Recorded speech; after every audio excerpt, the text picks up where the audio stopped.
अक्सर ऐसा होता है ना कि हम किसी बहुत ही ज़रूरी मीटिंग के लिए जा रहे होते हैं। हाँ बिल्कुल, और दिमाग में 100 चीजें चल रही होती हैं। एकदम सही। और हमने एकदम सफ़ेद कड़क इस्त्री की हुई शर्ट पहनी होती है और अचानक कार में या डेस्क पर हाथ से कॉफ़ी का कप छलक जाता है। ओहो, वो तो सबसे बुरा सपना है। मतलब वो जो गहरा भूरा दाग होता है ना, वो सफेद कपड़े पर बहुत तेजी से फैलने लगता है। हाँ, और उस वक्त हमारा पहला रिएक्शन क्या होता है? एक पैनिक। मतलब हम घबराते हैं, रुमाल निकालते हैं, पानी से उसे रगड़ते हैं या साबुन मलने लगते हैं। जो कि असल में सबसे बड़ी गलती होती है ना? बिल्कुल।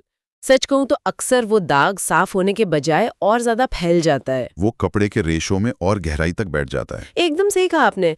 और रगड़ने से अक्सर चीजें और बिगड़ ही जाती हैं। लेकिन बात सिर्फ दाग रगड़ने की नहीं है, बल्कि उस पैनिक की है जो दाग लगती हमारे अंदर एकदम से पैदा होता है। हाँ, वो जो अजीब सी घबराहट होती है। हाँ, हम उसे तुरंत मिटा देना चाहते हैं, क्योंकि वो हमारी एक जो परफेक्ट छवि है ना, उसे खराब कर रहा है। अब अगर हम इस भौतिक दुनिया से हटकर थोड़ा इंसानी जीवन और चेतना को देखें, तो हमारे मन पर या हमारी आत्मा पर लगने वाले जो दाग हैं, जैसे हमारी पुरानी गलतियां, पछतावे या कोई अपराध बोध, उनका भी बिल्कुल यही हाल होता है। मतलब हम उन्हें भी रगड़ने की कोशिश करते हैं। बिल्कुल। हम जितना उन गलतियों के बारे में सोच सोच कर उन्हें रगड़ते हैं, वो हमारी चेतना में उतने ही गहरे होते जाते हैं। हम उस अपराध बोध से लड़ते हैं, उसे मिटाने की कोशिश करते हैं, और वो मनोवैज्ञानिक रूप से हमें और ज्यादा उलझा देता है। वाओ! यही बात आज की हमारी इस गहन चर्चा को इतना खास बनाती है। बिल्कुल। ये जो दाग वाली बात है ना, ये मुझे तब बहुत गहराई से समझ आई जब मैं 28 मार्च 2026 की जो बीके मुरली है, उसके टेक्स्ट को पढ़ रही थी। अच्छा, उसमें क्या खास था? इस आध्यात्मिक पाठ में एक बहुत ही कमाल का रूपक इस्तेमाल किया गया है। मतलब आत्मा और परमात्मा के रिश्ते और हमारी गलतियों को सुधारने के तरीके को समझाने के लिए ना, इस टेक्स्ट ने रोजमर्रा की एक बहुत ही साधारण चीज का जिक्र किया है। और वो चीज क्या है? Blotting paper. Blotting paper. हाँ, यानी वो स्याही सोखने वाला कागज। हाँ। मुझे ये विचार बहुत ही अनूठा लगा कि कैसे इतने गहरे आध्यात्मिक संदेश को इतनी व्यवहारिक उपमा के जरिए सामने रखा गया है। सच कहूं तो ये एक बहुत ही शानदार और सटीक रूपक है ना? हाँ, क्योंकि अक्सर जब हम आध्यात्मिकता या पाप पुण्य के बारे में सोचते हैं तो भाषा बहुत भारी हो जाती है। बिल्कुल, वो डराने वाली हो जाती है। एकदम ऐसा लगता है जैसे बस सजा मिलेगी या कर्मों का फल भुगतना पड़ेगा या कोई ईश्वरीय न्याय होगा जो डंडा लेकर बैठा है। हाँ, जैसे कोई हमें जज कर रहा है लगातार। सही कहा। लेकिन ये जो ब्लॉटिंग पेपर का रूपक है, ये केवल एक कहानी या कोई छोटा सा उदाहरण नहीं है। अगर हम इसके भीतर छिपे अर्थ को खोले ना, तो ये इंसानी मनोविज्ञान और आत्मशुद्धि की प्रक्रिया को समझने का एक बहुत ही शांत और बिना किसी डर वाला जरिया है। चलिए इसे थोड़ा करीब से समझते हैं। बिल्कुल। इस टेक्स्ट में बताया गया है कि आत्मा पर आधा कल्प यानी समय के एक बहुत ही लंबे चक्र से अनेक पापों और गलतियों का दाग पड़ा हुआ है। आधा कल्प मतलब बहुत ही लंबा समय। हाँ, अब अगर किसी कागज पर स्याही या तेल गिर जाए तो समझदार इंसान उसे रगड़ता नहीं है। बिल्कुल नहीं, वो तो और फैल जाएगा। सही बात है। वो बस उस पर एक ब्लॉटिंग पेपर रख देता है और वो पेपर बिना किसी शोर शराबे के, बिना कागज को फाड़े उस स्याही को तुरंत चूस लेता है। वाह, ये बहुत ही खूबसूरत इमेज है। हाँ, और इस मुरली में शिव बाबा को सबसे सुंदर और फर्स्ट क्लास ब्लॉटिंग पेपर कहा गया है। फर्स्ट क्लास ब्लॉटिंग पेपर, बहुत ही बढ़िया। हाँ, अगर मैं इसे आज के डिजिटल जिंदगी की भाषा में कहूँ ना, तो ये कुछ वैसा ही है जैसे हमारे कंप्यूटर या फोन की मेमोरी में बहुत सारा करप्ट डेटा, मैलवेयर या वो टेम्पररी फाइल्स का जंक भर गया हो। हाँ, जिससे पूरा सिस्टम स्लो हो जाता है। बिल्कुल, सिस्टम स्लो हो जाता है, क्रैश होने लगता है। और ये जो ब्लॉटिंग पेपर है, ये एक बेहतरीन बैकग्राउंड कैशे क्लीनर की तरह काम करता है। जो बिना सिस्टम को नुकसान पहुंचाए सारा कचरा सोख लेता है। एकदम सही, जो बिना किसी झंझट के सारा जंक चुपचाप सोख लेता है। यहाँ जो सबसे दिलचस्प बात है वो ये है कि इस पूरी सोखने की प्रक्रिया में कहीं भी कोई जजमेंट या फैसला सुनाने वाली बात नहीं है। मतलब कोई डांट डपट नहीं हो रही? बिल्कुल नहीं। और ये एक बहुत बड़ा शिफ्ट है। जब एक ब्लॉटिंग पेपर स्याही सोखता है तो वो कागज से ये नहीं पूछता कि भाई स्याही क्यों गिरी, तुमने ध्यान क्यों नहीं रखा, या ये स्याही कितनी खराब क्वालिटी की है। हाँ, वो तो बस अपना काम करता है। बिल्कुल, वो बस अपना काम करता है और उसे सोख लेता है। अक्सर इंसान धर्म के नाम पर डर और सजा के बोझ तले दब जाता है। वो सोचता है कि उसे अपनी गलतियों के लिए खुद को यातना देनी होगी। गिल्ट में जीना होगा। हाँ, लेकिन ये टेक्स्ट पापों से मुक्ति को ना एब्जॉर्प्शन की एक बहुत ही स्वाभाविक और कोमल प्रक्रिया के रूप में दर्शा रहा है। ये विचार न्याय और दंड को पूरी तरह से हटाकर सीधे हीलिंग पर जोर देता है। वाओ! गलतियों को मिटाने के लिए खुद को सजा देने की जरूरत नहीं है, बल्कि उस सही सोर्स के साथ जुड़ने की जरूरत है जो उस भारीपन को अपने अंदर समा सके। यहाँ बात सच में बहुत दिलचस्प हो जाती है। कैसे? क्योंकि मैं इसे पढ़ रही थी और सोच रही थी कि ब्लॉटिंग पेपर का कॉन्सेप्ट तो समझ आ गया, लेकिन ये जो स्याही है ये आखिर है क्या? हाँ, ये अच्छा सवाल है। ये आती कहाँ से है? मतलब अगर आत्मा मूल रूप से शुद्ध है तो ये जो जंक डेटा है ये डाउनलोड कहाँ से हो रहा है? तो टेक्स्ट इस बारे में बहुत स्पष्ट है।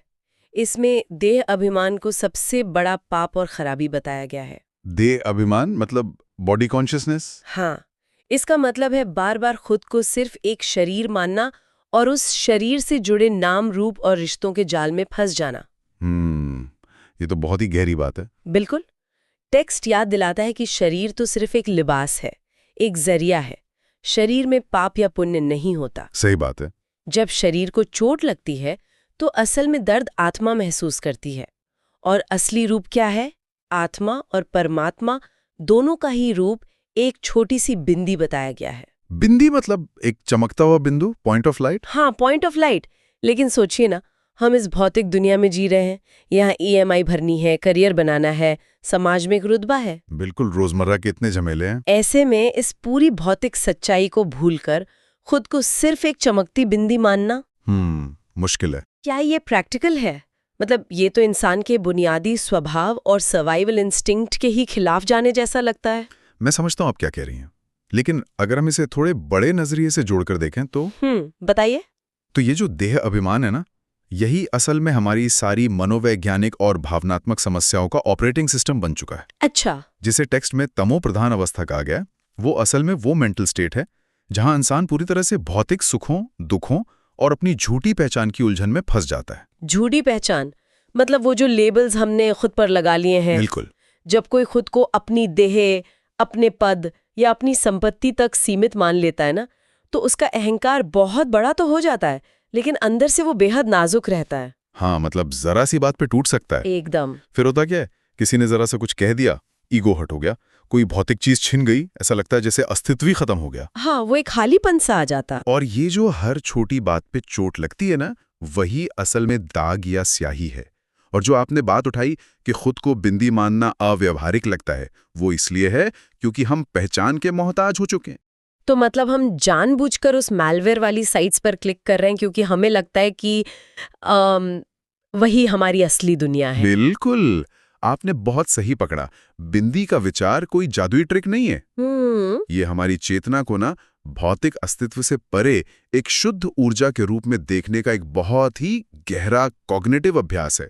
एक अभ्यास? हाँ, जब कोई खुद को एक बिंदी मानता है तो वो असल में उन सारे लेबल्स और भारी भरकम बोझ से खुद को डिटैच कर रहा होता है। सही बात है। शरीर की अपनी जरूरतें हैं, वो रहेंगी, लेकिन पहचान को उस शरीर से अलग कर लेना कि भाई मैं ये नाम या ये पद नहीं हूं, मैं इसे चलाने वाली ऊर्जा हूं, ये डिटैचमेंट ही उस स्याही को आत्मा पर चिपकने नहीं देता। ये तो सच में एक बहुत ही आजाद करने वाला विचार है ना? लेकिन अब सवाल ये उठता है कि अगर बीमारी देह अभिमान है और इलाज वो फर्स्ट क्लास ब्लोटिंग पेपर है, तो दवा खाने का तरीका क्या है? हाँ, कनेक्शन कैसे बनेगा? बिल्कुल, इन दोनों के बीच का कनेक्शन कैसे बनेगा? टेक्स्ट में इस सफाई की प्रक्रिया को बहुत बारीकी से समझाया गया है। अच्छा, क्या बताया गया है? इसमें कहा गया है कि सफाई का एकमात्र तरीका है याद। याद मतलब रिमेम्बरेंस। हाँ, जब आत्मा उस एक बिंदी यानी परमात्मा को निरंतर याद करती है तो उस एकाग्रता से एक योग अग्नि पैदा होती है। योग अग्नि? बिल्कुल। और ये आग उन पुराने दागों और पापों को भस्म कर देती है। अब यहाँ भी मुझे थोड़ी उलझन होती है। क्या उलझन? मतलब आग या अग्नि शब्द सुनते ही विनाश का ख्याल आता है ना, तो इस सब का असल में क्या मतलब है? ये योग अग्नि काम कैसे करती है? ये एक बहुत महत्वपूर्ण सवाल खड़ा करता है, क्योंकि यहाँ अग्नि का मतलब किसी चीज को जलाकर राख करना नहीं है, बल्कि उसके असर को खत्म करना है। अच्छा, असर को खत्म करना। हाँ, इसे अगर हम मनोविज्ञान की भाषा में समझें तो हमारे हर कर्म के साथ एक इमोशनल चार्ज जुड़ा होता है। इमोशनल चार्ज मतलब कैसी फीलिंग है वो? बिल्कुल, कोई पुरानी गलती है तो उसके साथ अपराध बोध का एक भारी चार्ज है। कोई पुरानी दुश्मनी है तो उसके साथ गुस्से का चार्ज है। हाँ, वो फीलिंग सालों बाद भी आ जाती है। एकदम सही। जब टेक्स्ट याद या योग अग्नि की बात करता है तो वो असल में फोकस और एकाग्रता की उस इंटेंसिटी की बात कर रहा है जो उस इमोशनल चार्ज को न्यूट्रलाइज कर देती है। वाओ, न्यूट्रलाइज कर देती है। हाँ, जब हमारा ध्यान पूरी तरह से उस परम शुद्ध ऊर्जा पर, उस ब्लॉटिंग पेपर पर केंद्रित होता है, तो पुरानी यादों का वो दर्दनाक या ग्लानि से भरा चार्ज बिल्कुल खत्म हो जाता है। विचार बचता है, मेमोरी रहती है, लेकिन उसका दुख देने वाला कांटा निकल जाता है। ओहो, क्या बात है। यही पापों का भस्म होना है। ये बहुत ही शानदार एक्सप्लेनेशन है। मतलब मेमोरी डिलीट नहीं हो रही है, बस उसका जो मैलवेयर वाला हिस्सा था जो दर्द दे रहा था वो क्लीन हो रहा है। वो क्लीन हो रहा है। बिल्कुल, सिस्टम क्लीन हो रहा है। टेक्स्ट में इस बात पर भी जोर दिया गया है कि बाहरी सफाई से काम नहीं होगा। कितनी भी बार किसी पवित्र नदी में डुबकी लगा लें, उससे सिर्फ शरीर का मैल साफ होगा, मन या आत्मा के पाप नहीं मिटेंगे। वो तो सिर्फ बाहरी दिखावा है। सही कहा। लेकिन इसी के साथ टेक्स्ट एक बहुत ही कड़वा सच भी सामने रखता है। इसमें जिक्र है कि बहुत से लोग ऐसे हैं जो दूसरों को तो बहुत ज्ञान देते हैं कि परमात्मा को याद करो, लेकिन वो खुद याद नहीं करते। अरे, ये तो बहुत ही आम बात है। हाँ ना, दुनियावी आकर्षण या माया उनका नशा तोड़ देती है और वो अपना चार्ट यानी अपनी आंतरिक चेतना की प्रगति का जो रोजमर्रा का रिकॉर्ड है उसे लिखना ही छोड़ देते हैं। चार्ट लिखना छोड़ देते हैं। मुझे ये हिस्सा बहुत ही ज्यादा रिलेटेबल लगा, क्योंकि ज्ञान बघारना कितना आसान है ना? बिल्कुल, बस कुछ शब्द ही तो बोलने हैं। हाँ, सोशल मीडिया पर एक अच्छा सा कोट लिख देना आसान है, लेकिन उसे खुद पर हर पल लागू करना ये कितना मुश्किल है। कितने अनुभवी लोग भी इस निरंतरता को बनाए रखने में फेल हो जाते हैं। और यहीं पर हमें ना इंसान के दिमाग की बनावट को समझना होगा। मतलब? निरंतर ध्यान बनाए रखना या उस बिंदी की स्मृति में टिके रहना मनोवैज्ञानिक रूप से एक बहुत बड़ा टास्क है। टेक्स्ट इसे बड़ी मंजिल कहता है। बड़ी मंजिल? हमारा दिमाग जो है ना, वो इवोल्यूशन के हिसाब से हमेशा नए स्टिमुलस या नई उत्तेजना की तलाश में रहता है। हाँ, हमें हर पल कुछ नया चाहिए। बिल्कुल। और जब एक अमूर्त चीज पर, एक शांत ऊर्जा पर ध्यान केंद्रित करने की कोशिश होती है तो दिमाग बगावत करता है, वो बोर हो जाता है। अच्छा, तो माया यही है? जो माया शब्द इस्तेमाल हुआ है वो कोई बाहर आसमान में उड़ने वाला राक्षस नहीं है। माया असल में हमारे ही दिमाग की वो पुरानी गहरी न्यूरल पैथवेज या आदतें हैं जो बार बार हमें हमारे कंफर्ट जोन में उस भौतिक दुनिया के ड्रामे में खींच ले जाती हैं। तो मतलब माया हमारा खुद का डिस्ट्रैक्शन है। एकदम सही। इसलिए जो लोग दूसरों को उपदेश देते हैं ना, वो खुद फिसल जाते हैं, क्योंकि बोलना एक भौतिक क्रिया है, ये आसान है। हाँ, बोलने में क्या जाता है। लेकिन याद करना एक गहरी आंतरिक और मानसिक लड़ाई है। ये कोई वीकेंड रिट्रीट नहीं है कि वही 2 दिन गए और साफ हो गए। सही बात है।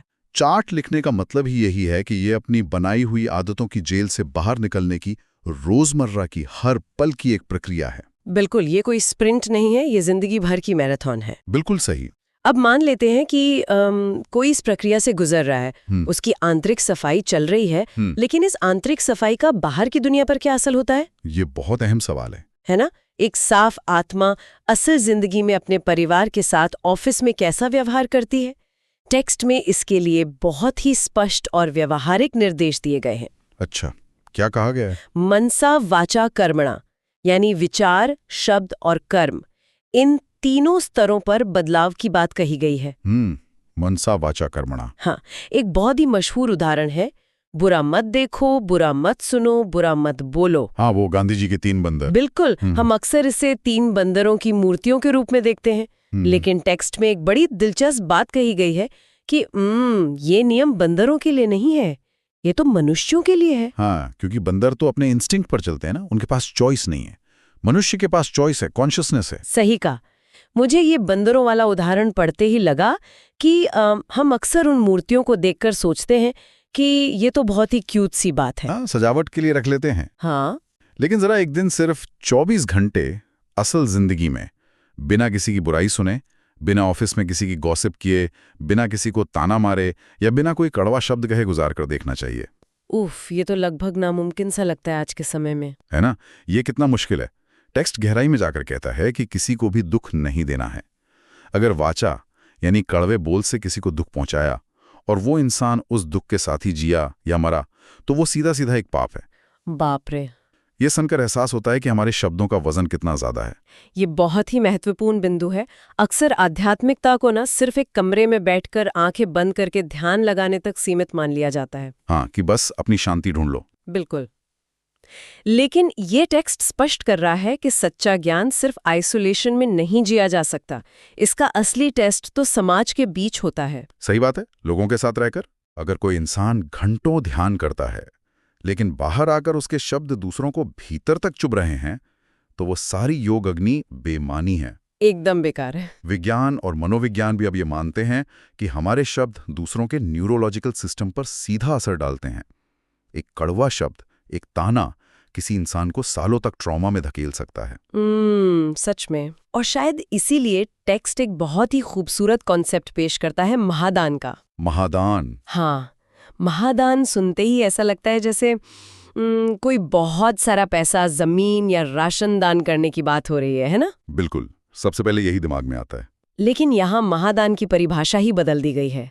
इसमें कहा गया है कि अपनी मनसा यानी विचारों द्वारा, शक्तियों का और कर्म द्वारा गुणों का दान देना ही असली महादान है। वाओ, विचारों से शक्तियों का दान। हाँ, बिल्कुल।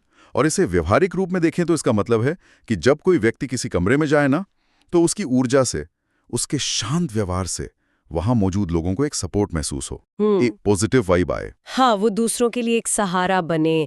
अगर मन में किसी के लिए ईर्ष्या या नफरत नहीं है, जिसे मनसा कहते हैं, और कर्मों में ईमानदारी और करुणा है यानी कर्मणा, तो वो इंसान चुप रहकर भी आसपास के माहौल को हील कर रहा है। बिल्कुल, बिना कुछ कहे भी। बिल्कुल। सच्चा ज्ञान वही है जो एक्शन में तब्दील हो और दूसरों का जीवन बेहतर बनाए। यही उस ब्लॉटिंग पेपर जैसी क्वालिटी को खुद में अपनाना है, दूसरों की कमियों को सोख लेना, उन्हें जज किए बिना। वाओ। अगर हम इस पूरी चर्चा को एक धागे में पिरोए ना, तो ये एक बहुत ही असाधारण सफर रहा है। सच में। हमने शुरुआत की थी कॉफी के एक दाग और ब्लॉटिंग पेपर से। हाँ। हमने ये समझा कि कैसे परमात्मा रूपी वो परम ऊर्जा हमारे अपराध बोध और जन्मों की गलतियों के बोझ को बिना कोई सजा दिए बस सोख लेती है। बिल्कुल। फिर हमने देखा कि इन दागों की असली वजह देह अभिमान नाम का वो मैलवेयर है जो हमें खुद को सिर्फ एक शरीर मानने पर मजबूर करता है, जो हमें उलझाता है। हाँ। और इसका इलाज ये है कि हम अपनी चेतना को उस बिंदी के रूप में वापस लाएं और निरंतर याद के योग अग्नि से पुराने इमोशनल चार्ज को खत्म करें। सही कहा। और अंततः ये सारी आंतरिक सफाई हमारे व्यवहार में दिखनी चाहिए, जहां हम अपने शब्दों से किसी को दुख न दें बल्कि अपने गुणों से महादान करें। और अगर हम सोचेंगे आज की इस तेज रफ्तार दुनिया में ये सब क्यों मायने रखता है? क्यों मायने रखता है? आज हर इंसान एक अजीब सी मानसिक थकान से जूझ रहा है। सूचनाओं का महासागर है। हर सेकंड फोन पर कुछ नया है जिस पर हमें रिएक्ट करना है। हाँ, दिमाग थका रहता है। इस भयंकर इन्फॉर्मेशन ओवरलोड के बीच ये टेक्स्ट एक बहुत ही कारगर टूल देता है। अपने बिखरे हुए दिमाग को दुनिया भर की चिंताओं को समेटकर सिर्फ एक छोटी सी बिंदी पर केंद्रित कर देना, ये मानसिक शांति पाने का सबसे बड़ा शॉर्टकट हो सकता है। बिल्कुल, ये एक बहुत बड़ा रिलीफ है। ये सिखाता है कि पुरानी गलतियों का भारी सूटकेस ढोने के बजाय सही जगह ध्यान लगाकर उस भारीपन को सोखने दिया जा सकता है। सही कहा। इस पूरी चर्चा ने वाकई नजरिया बदलने का काम किया है। तो इस गहन चर्चा को खत्म करते हुए ना, एक विचार है जो जहन में आता है। क्या विचार है? हमने शुरू में बात की थी कि दाग मिटाने के लिए हम चीजों को रगड़ते हैं और वो बिगड़ जाती हैं। हम इंसानों की गलतियों को भी इसी तरह रगड़ते हैं। बिल्कुल, हम उन्हें कुरेदते रहते हैं। हाँ, ये एक ऐसा सवाल है जो इस पूरी फिलॉसफी को हमारे भविष्य से जोड़ता है।